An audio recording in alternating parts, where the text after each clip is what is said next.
So, welcome to our reflection today, November 19th. The first line of the Gospel reads, "As Jesus drew near Jerusalem, he saw the city and wept over it." Jesus saw the city and wept over it. Why does Jesus weep over the city?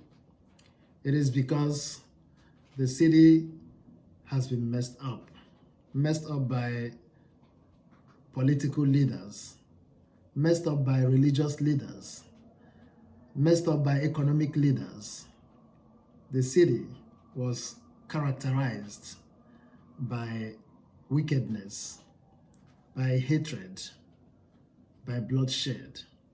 Remember, Jesus had already lamented for Jerusalem and how it killed the prophets. "You, O Jerusalem, who killed the prophets that were sent to you."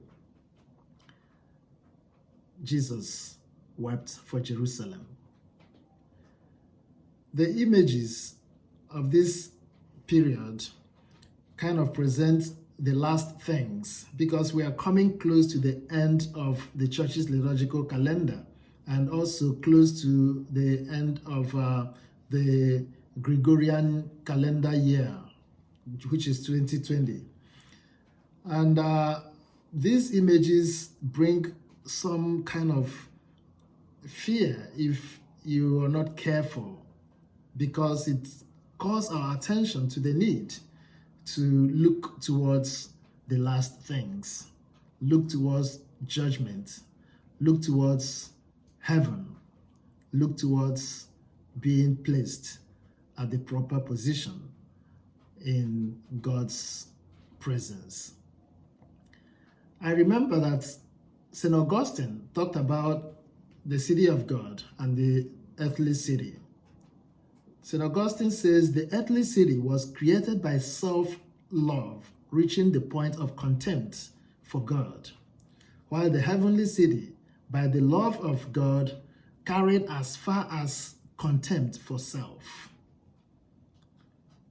Jerusalem, within this gospel pericope, represents the earthly city.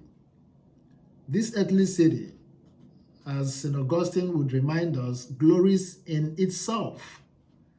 It glories in human ego and human power, the strength of man, the strength of woman. But the heavenly city glories in the Lord. The earthly city looks for the glory from man, while the heavenly city finds its highest glory in God. It witnesses to a good conscience. The earthly city lifts its head up in its own glory. The heavenly city says to its God, "My glory, you lift up my head." Why is Jesus weeping for Jerusalem? Because Jerusalem is glorying in itself. Those who have the powers make Jerusalem to reflect their own ego. Jesus is calling our attention to this, and he weeps. Jesus weeps when we make ourselves the center of everything. Jesus is calling our attention to focus on the important thing in our lives. The very important thing in our life is salvation. Salvation. And if salvation becomes our ultimate goal, we focus on the heavenly city, the city which is our destination. Remember what Jesus said in the Gospel of John, "In my Father's house there are many mansions there. If there were not, I would have told you." In my Father's house, that is our mansion. And to live in view of that mansion means to live in the view of that heavenly city, to live in a way that glorifies God. Each and every one of us represents this city of God. Each and every one of us represents this love of God that carries God's presence to others in love, in justice, in truth, in mercy, in compassion. That is what Jesus wants. And that is what Jesus rejoices in. So, my dear friend, let us join in glorifying God. Let us join in making God's presence felt in our lives.